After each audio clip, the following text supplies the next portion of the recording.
Hello बच्चों, welcome to विज्ञान पिटारा। आज मैं लेके आई हूँ क्लास 8 का second chapter micro organism friend और फो।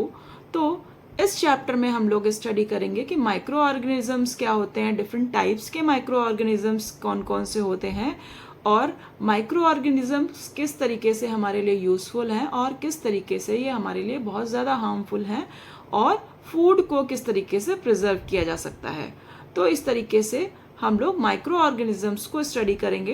तो सबसे पहले मैं बता दूं कि माइक्रो ऑर्गेनिज्म बहुत ही टाइनी लिविंग ऑर्गेनिजम्स हैं जो कि नेकेड आइज से विजिबल नहीं होते हैं, उनको अपनी आंखों से नहीं देख सकते।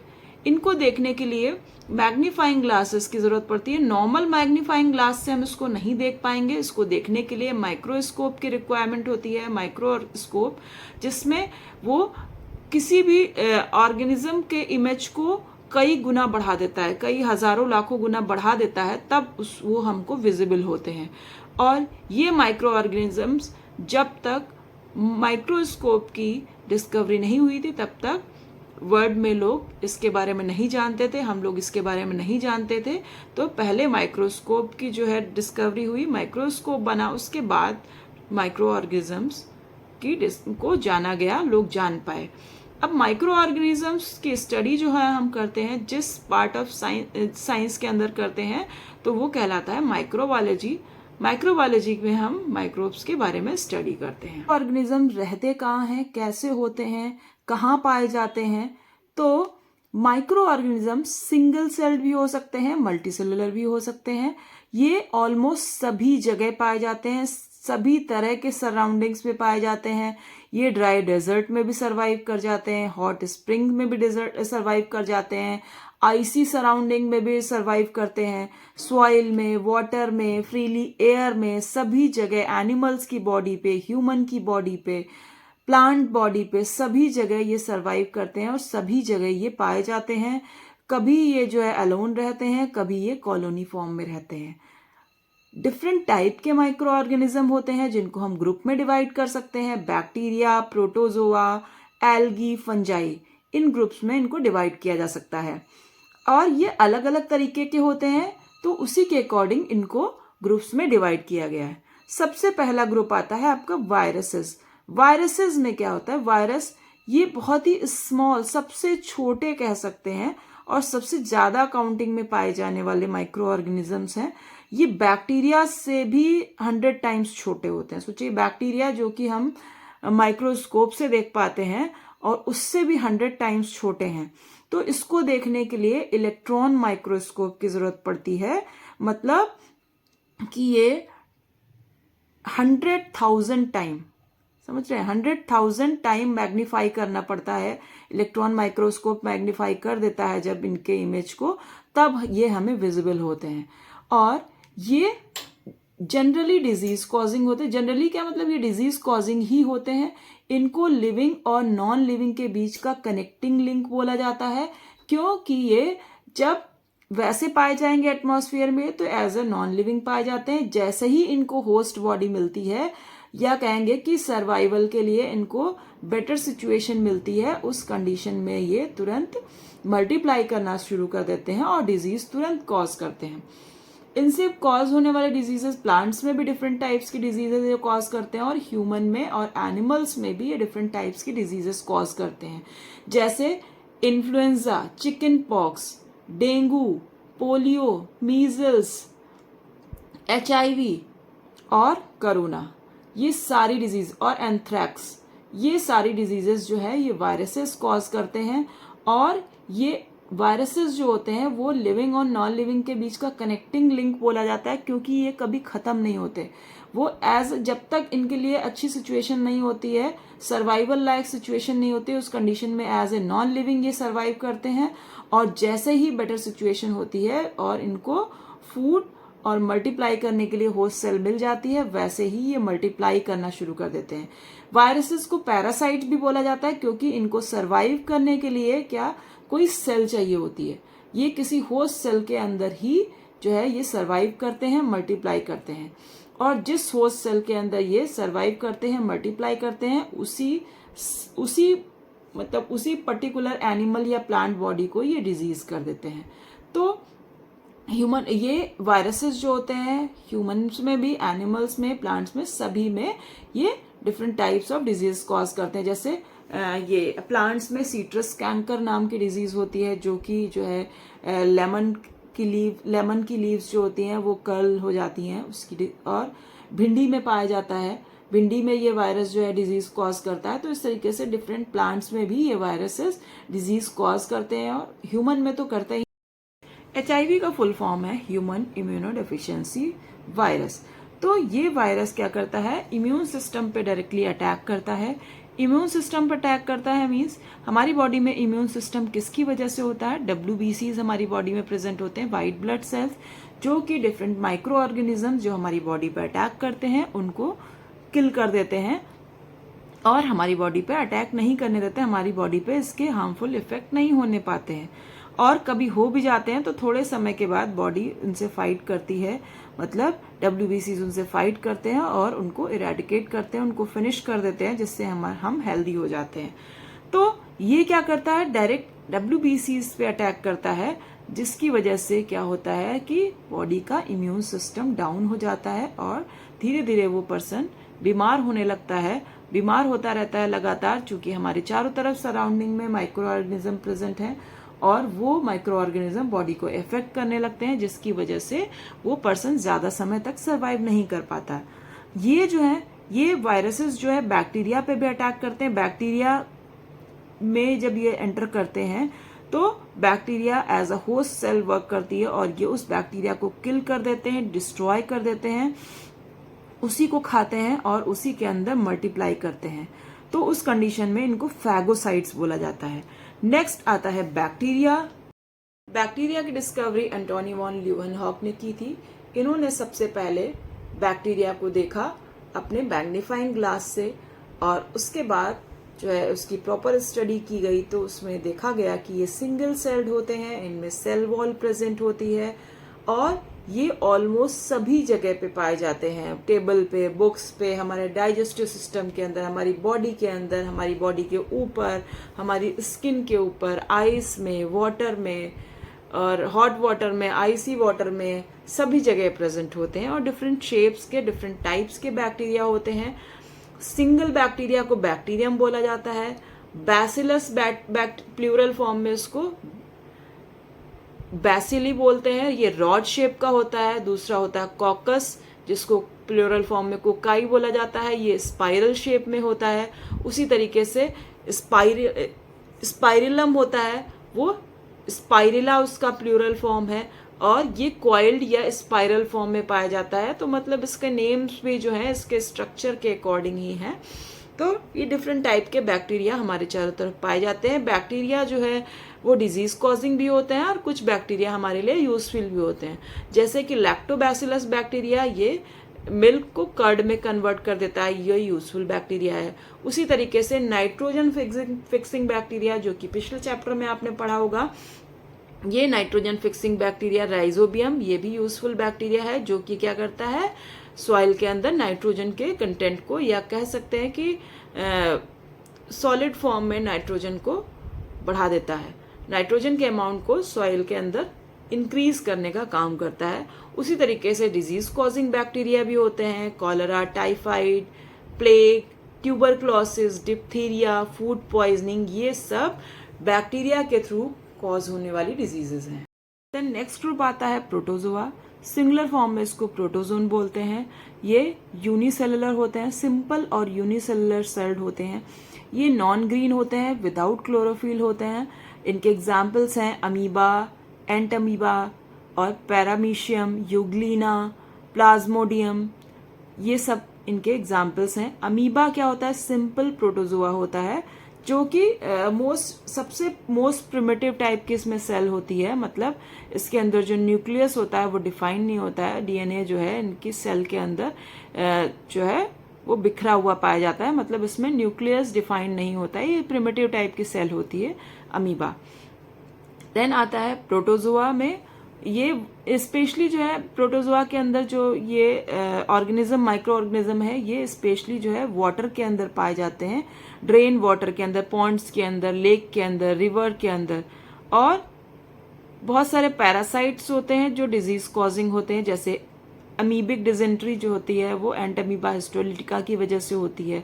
उसी तरीके से यूग्लिना जो होता है ये एक, उसमें plant and animal both characteristics present होती हैं, क्योंकि इसमें क्लोरोफिल भी पाया जाता है और एनिमल्स की तरह ये फूड भी स्वालो करता है, और इसमें सेल वॉल नहीं पाया जाता है। तो इस तरीके से इसमें प्लांट और एनिमल दोनों की कैरेक्टरिस्टिक्स प्रेजेंट होती हैं। एल्गी प्लांट कैटेगरी से बिलोंग करते हैं। ये डिफरेंट कलर्स के पाए जाते हैं, जिसकी वजह से इनके डिफरेंट नेम्स होते हैं, बट इनमें क्लोरोप्लास्ट पाया जाता है, जिसकी वजह से ये प्लांट कैटेगरी के अंदर आते हैं। ये मोस्ट प्रिमिटिव प्लांट कैटेगरी के अंदर आते हैं, क्योंकि इनमें वेल डिफाइंड स्ट्रक्चर जो कि प्लांट का होता है, जैसे कि रूट सिस्टम के अंदर क्या होता है, ब्रांचेस होती हैं, लीव्स होती हैं, फ्लावर्स होते हैं, वो वेल डिफाइंड स्ट्रक्चर इसमें नहीं पाया जाता, ओनली क्लोरोफिल पाया जाता है, जिसकी वजह से ये प्लांट ग्रुप के अंदर आते हैं। और यूनिसेलुलर एल्गी के एग्जाम्पल्स हैं क्लेमाइडोमोनास, क्लोरेला और डायटम्स। उसी तरीके से ये इसका स्ट्रक्चर जो होता है वो मल्टीसेलुलर फिलामेंटस फॉर्म में होता है, जिसमें कि हर एक सेल इंडिपेंडेंट होती है, अपने तरीके से इंडिपेंडेंट होती है। इसके एग्जाम्पल में आता है स्पाइरोगायरा। ये कॉमन फ्रेश वाटर के अंदर या नम सॉइल के अंदर, जहाँ पे भी थोड़ा सा वेट वॉल होगी या कोई भी वेट जगह पे ये पाए जाते हैं। ऑसिलेटोरिया ब्लू ग्रीन एल्गी जिसको बोलते हैं, ये क्या करते हैं, नाइट्रोजन फिक्सेशन बैक्टीरियाज को हेल्प करते हैं। ये ब्लू ग्रीन एल्गी हेल्प करते हैं फिक्सेशन ऑफ नाइट्रोजन के फिक्सेशन में बैक्टीरिया को हेल्प करते हैं। उसी तरीके से ये जो ब्राउन एल्गी होते हैं वो मेरीन एल्गी बोलते हैं उनको, ये सी वाटर के अंदर पाए जाते हैं और बहुत रिच सोर्स होते हैं आयोडीन के।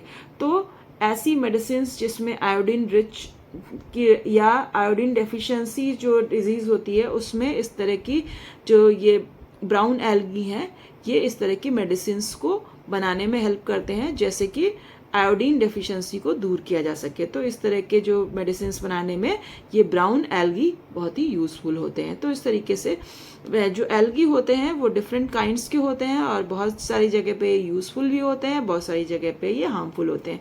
जैसे कि हमने देखा कि नाइट्रोजन फिक्सेशन में ब्लू ग्रीन एल्गी हेल्पफुल होता है, उसी तरीके से जो ब्राउन एल्गी होता है वो आयोडीन का सोर्स होता है।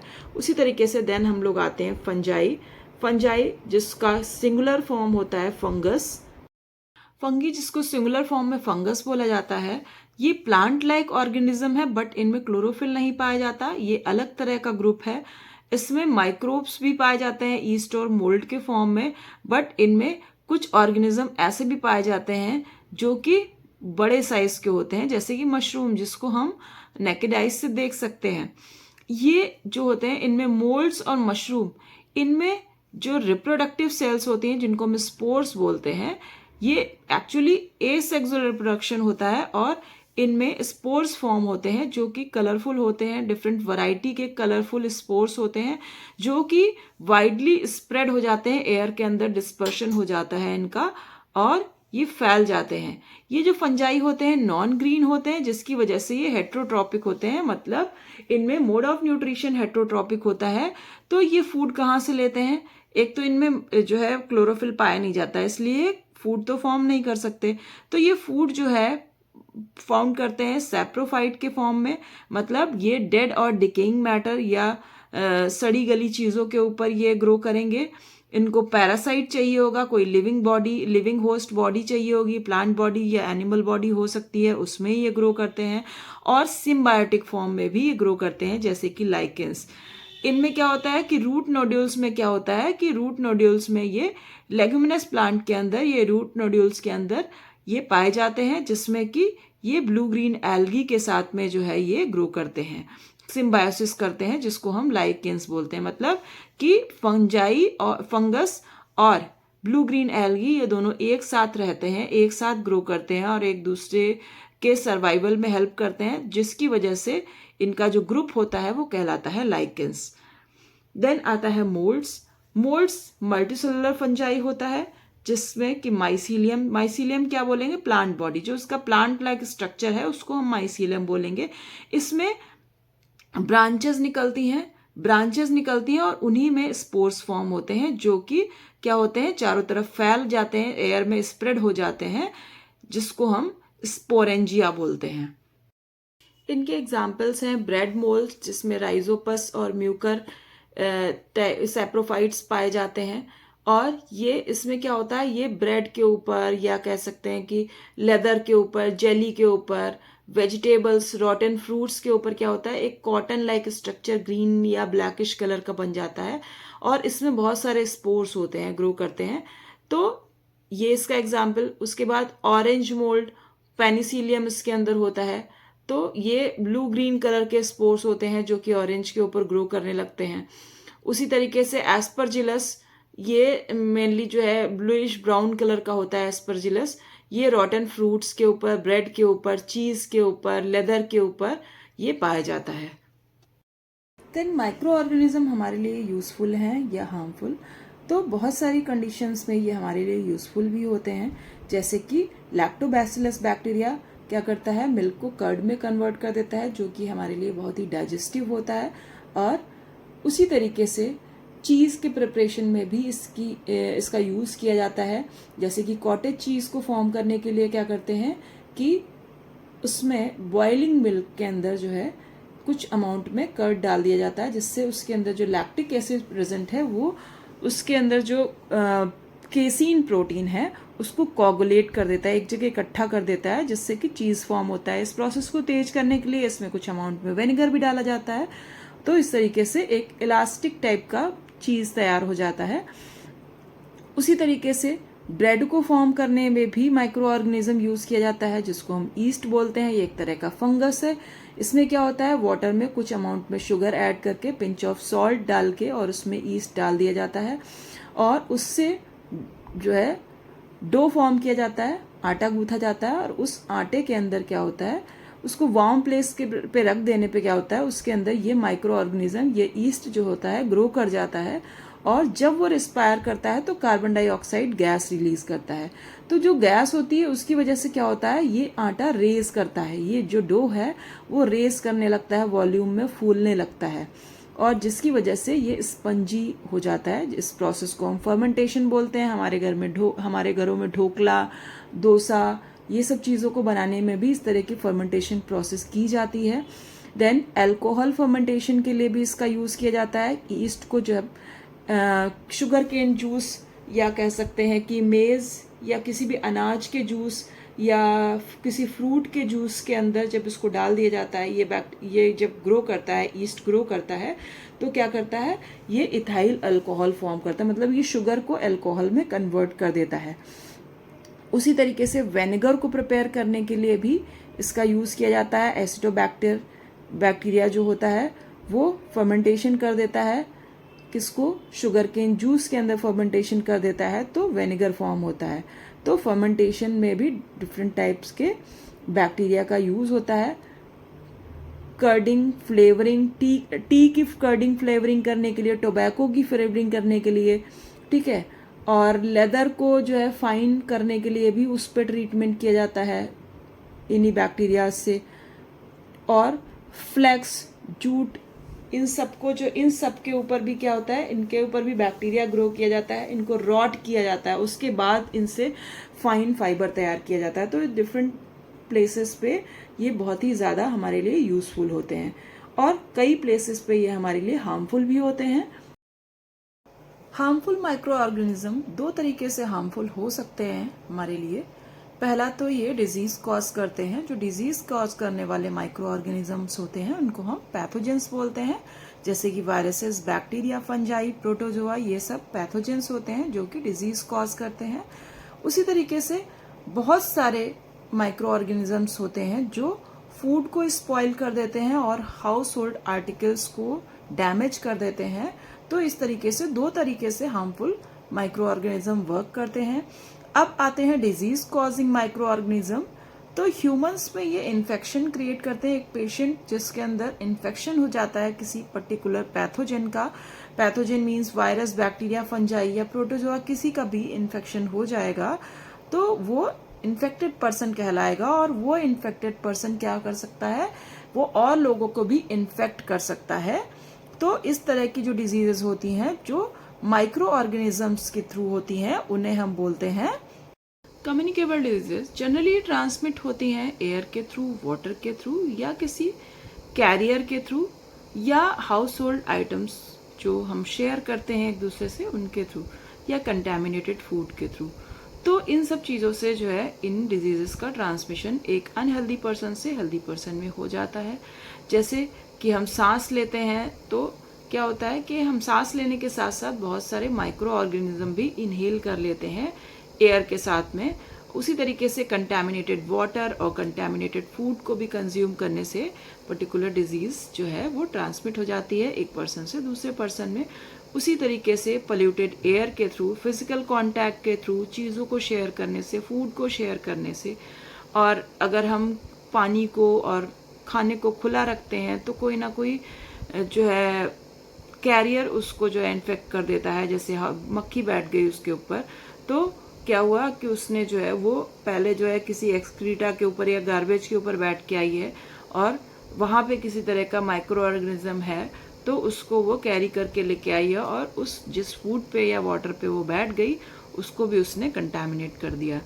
उसी तरीके से इन्फेक्टेड सिरिंज का यूज़ करने से कि एक सिरिंज जो है वो एक पर्सन में यूज़ की गई, फिर दूसरे पर्सन में, फिर तीसरे पर्सन में, कई लोगों में एक सिरिंज का यूज़ किया गया।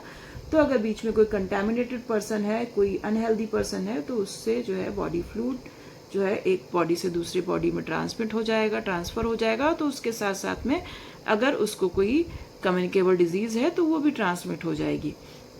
उसी तरीके से नाई के यहाँ जो ब्लेड यूज़ किया जाता है वो भी अगर वो कई सारे लोगों में यूज़ कर रहा है तो उससे भी बॉडी फ्लूइड जो है ट्रांसफ़र होता है और बॉडी फ्लूइड ट्रांसफ़र होने की वजह से वो डिजीज़ को भी ट्रांसमिट कर सकता है। उसी तरीके से जो है बहुत सारे कैरियर्स हैं, जैसे हाउस फ्लाई है, मॉस्किटो है। तो हाउस फ्लाई तो मैंने बताया कि अगर वो गार्बेज पे बैठी है और एक्सक्रीटा पे बैठी है और उसके बाद वो किसी फूड आइटम पे या वाटर पे बैठ गई है तो क्या होगा, वो उस पर्टिकुलर चीज़ को भी इन्फेक्ट कर देगी और उस चीज़ को जो भी कंज्यूम करेगा उसको भी वो पर्टिकुलर डिजीज़ कॉज कर जाएगी। उसी तरीके से मॉस्किटो, हम सभी जानते हैं कि एनाफिलीज, फीमेल एनाफिलीज मॉस्किटो जो होती है वो मलेरिया कॉज करती है। मलेरिया कॉज करने के लिए कैरियर होती है कह सकते हैं। प्लाज्मोडियम जो है, प्लाज्मोडियम इसका जो है वो माइक्रोब होता है जिसकी वजह से मलेरिया होता है। ये जो एनाफिलीज मॉस्किटो होती है ये जब किसी एक इन्फेक्टेड पर्सन को बाइट करती है तो ये प्लाज्मोडियम उसकी बॉडी में आ जाता है। जब वो ब्लड शक करती है तो उसके साथ में उसकी बॉडी में ये प्लाज्मोडियम आ जाता है और जब ये किसी हेल्दी पर्सन को जो है को बाइट करती है तो उस समय क्या होता है, ये प्लाज्मोडियम एक बॉडी से दूसरी बॉडी में ट्रांसमिट हो जाता है और उस पर्टिकुलर पर्सन को मलेरिया हो जाता है। उसी तरीके से डेंगू और चिकनगुनिया जो होता है वो एडीज मॉस्किटो की वजह से होता है और ये मॉस्किटो जो होता है ये साफ पानी में पाया जाता है और ये जो मलेरिया का जो मॉस्किटो होता है ये ब्रीड करता है जो ठहरा हुआ पानी, रुका हुआ पानी है। तो अगर हमें इन मॉस्किटोज, इन डिजीज से बचना है, इन डिजीज को ट्रांसमिट होने से बचना है तो क्या करना होगा कि इन मॉस्किटोज को जो है प्रिवेंट करना होगा, उन मॉस्किटोज को हटाना होगा। ये मॉस्किटो ब्रीड ना कर पाए हमें ये कोशिश करनी होगी। तो कभी किसी भी खुली हुई चीज़ों को नहीं रखना चाहिए जहाँ पे पानी रुक सके और साफ पानी को भी ढक के रखना चाहिए कि जिसमें वो ब्रीड ना कर पाए। तो इस तरीके से हम जो है इन कैरियर्स से होने वाले डिजीजेस से बच सकते हैं।